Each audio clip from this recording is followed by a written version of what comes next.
Hey, this is Aquontis. I'm back again with another video, this time highlighting a local bookstore that I absolutely love. I'm here with Trish, the owner of Downtown Book and Sound, one of the businesses that recently supported my giveaway. Today we're going to talk about how the business came to be, how she's been affected by the pandemic, and other things. So tune in.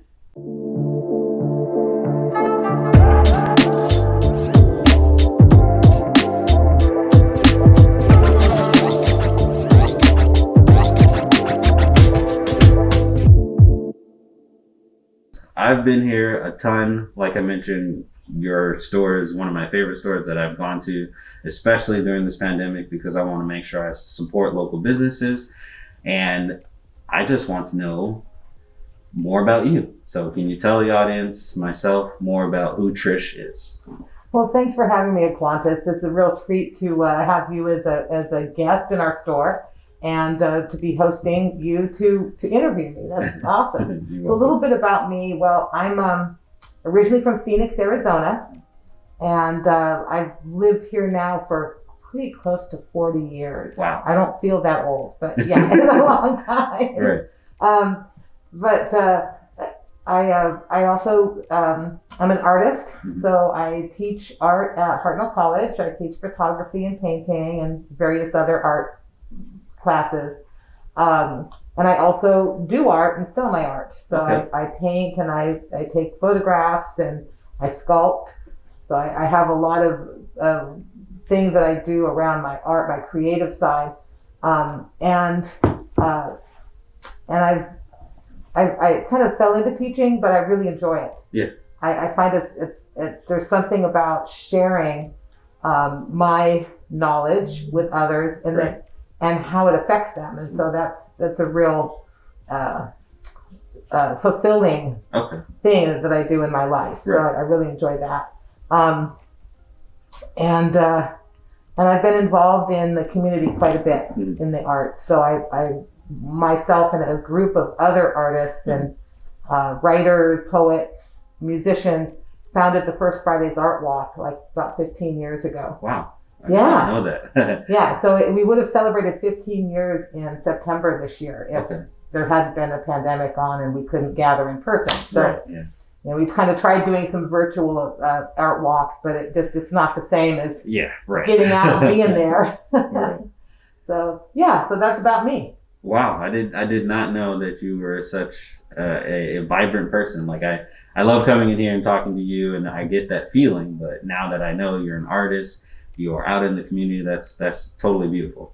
Can you tell me a little bit about what inspired you to open up a bookstore? Well, that's kind of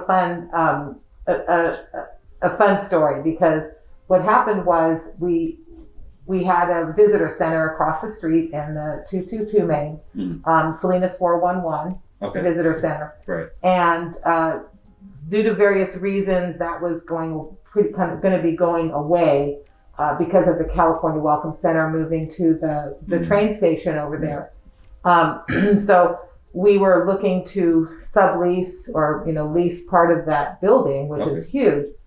And a couple that wanted to open a bookstore came in. Well, long story short, they rented from us, subleased from us for about 2 years. Okay. And then the husband passed away unexpectedly.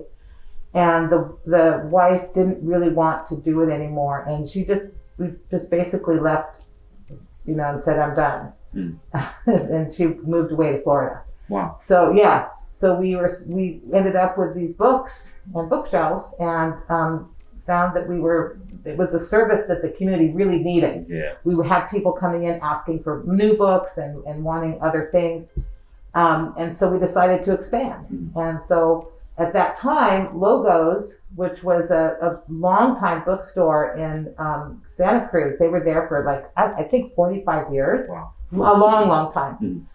The owner was retiring, and he was selling out all his stuff. So I bought a few bookshelves from him to kind of expand. And about 6 months later, we were thinking about expanding even more and moving into a larger space like here. Right. and I had just happened to walk by Logos again in Santa Cruz and saw that they were closed, but all the books and bookshelves are still there. So I contacted the owner and said, so, hey, what's going on? And he said, yeah, I just leased the building. Make me an offer. And so we did. I made an offer with the remaining bookshelves and the books. And that inventory combined with what we had already created this bookstore here. Wow. And so we expanded quite a bit. We still have some little bit more expansion to do. If everything goes as we plan, we'll have an upstairs section that will be just music and movies. Oh, I'm excited for that. I'm very excited for that. It'll be all the media. I remember when I first came across the store, I was like, man, like I'm always buying books like digitally to read on my iPad. Or, for example, when I started studying to be a real estate agent, I ordered the books physically so that I had them. But typically I'd read on my iPad or, my phone or on my computer. Mm-hmm. That way I can just follow along. And I was like, I really feel like I need to have a book in my hand that I can turn the pages and read. So when I came across your store, I was like, hey, like, this is my spot because this is my city. She's local. I can go in there and order whatever I want. Like, I was just like, this is it. This is perfect. That's amazing. So every time that I come in, you have different displays kind of, honoring the community. Can you tell me a little bit about why you started to do that? Well, one of the reasons is because we're very involved in the community. Mm-hmm. My husband and I both are, and even though it's my store, he's a good partner and he helps out a lot. But we wanted to provide reading material for our audience, which is our community, basically. So we wanted to make sure that we were reflecting what our community is, the makeup of our community. Mm-hmm. And everyone in it. So we wanted to make sure we were bringing in books that people would want to read. Right. And that's it. And so we've tried to, around different holidays and important events, create displays and bring in books that are about that or reflect that whatever that topic is. So for instance, this month is Black History Month, right. So we have a lot of Black history books in for children and for adults. Cool. Yeah. So earlier you mentioned that because you're an artist, your Friday art walks were virtual, and that wasn't quite working. I know that we've been dealing with the pandemic for almost a year now. How has that affected your business? Well, it's definitely cut back on business quite a bit. I mean, we did have to be closed for a couple months because we were, considered a non-essential business. So, but during that time, we offered free curbside pickup and free local delivery. So I had a lot of people I was delivering books to, which was kind of nice. I felt like, like the book superhero, right, making sure people had what they needed to read. But yeah, the business, it definitely has been bad for business. And I know this is across the board for everybody. It's not just me. So it feels like I don't really want to complain about it because everyone's in the same boat. There's very few. There've been the people who are not affected in a necessarily a negative way, in a way they still are because they're having to work much harder. Oh yeah. So a lot of the essential workers, healthcare workers, and even teachers are working and students are working way harder than they normally would. Yeah. So for people like me, well, yeah, it slowed down the business, but I'm happy to be here still. Right, yeah. I feel really grateful. Yeah, I'm grateful that you are still here and haven't had to shut down like a lot of different businesses because, I mean, it has truly been really hard for literally everybody. Oh, yeah. And, you're providing a service, which is very important. Like, I buy books for Amethyst from your store. I buy books for myself from your store. I buy gifts for other people from your store. So I'm very happy that you've been able to survive throughout this time. Thank you. And it's because of people like you that we are surviving, the people that are continuing to support independent businesses. And, right. And we appreciate that. And so do all the small businesses in downtown. Yeah, I try I have tried my best to make sure that I look at businesses locally versus, going to some of the corporate places or chain places that are all over the place, because it's like, I live here. I want my economy here to survive. So that means I have to support the local businesses as well.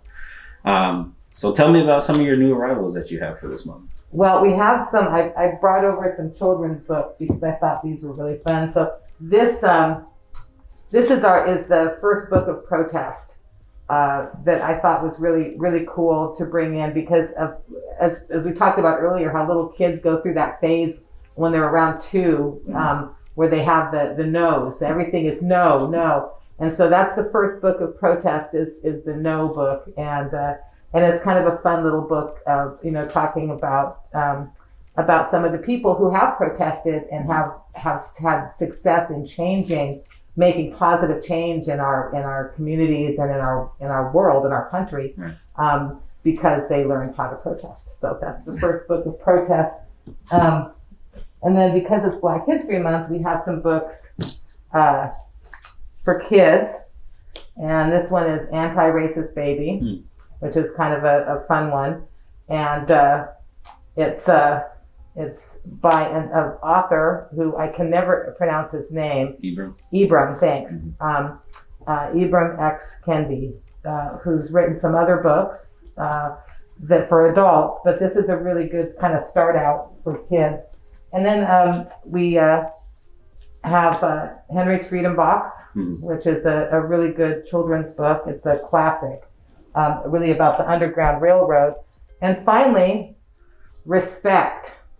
R-E-S-P-E-C-T. Yeah. And it's about Aretha Franklin. So it's a little biography made for kids to learn about her and her contribution to music, and especially African American. And then we got a couple other funny ones, and well, not funny ones. It's not so much funny, but it's kind of cool. It's a Snoop Dogg cookbook, and actually his recipes are kind of fun. I was looking through it and thinking this is kind of cool. It's from crook to cook, Snoop Dogg. That's a good book. Yeah, I love to cook, so I would definitely use that. I actually was going to try a couple recipes out of it because it seemed like it was a good one. And then we finally have the soft cover of the Frederick Douglass Prophet of Freedom biography. That's one that I've been wanting to read. So I think I'm gonna definitely buy myself a copy. Freedom, or Prophet of Freedom, David W. Blight.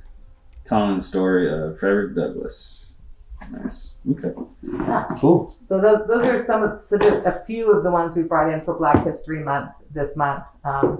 And we every month, whatever month it is, like for instance, in May is National Salad Month, so we're going to be doing some ag stuff. Okay. We'll be bringing in some ag books, and a particular author by the name of Amy Wu, who just did a book about women in ag. Okay. And she'll be releasing that at the end of April. That's really fitting because we are the salad bowl of the entire country. So absolutely, and some people say the world. Yeah. Salad bowl of the world. Yeah. Well, that was actually a phrase that was coined by the Caminos brothers, who had the Caminos Hotel in the same spot where the Taylor Building is. Gotcha. And they coined that as a advertising phrase. Come visit the salad bowl of the world. Yeah, and now you see it all over the place. Like, hey, this is truly Salinas, California, the place that provides food for literally the world. That's awesome. Well, thank you. I really appreciate you allowing me to come here and interviewing with me. I mean, it's been interesting to get to know you a little bit more, especially the fact that you're an artist and a teacher, and you own this beautiful bookstore. So I really do appreciate it. I hope we can do it soon. Thanks again. Thank you. We appreciate it. We appreciate you, and we appreciate all of our community and support. Thanks.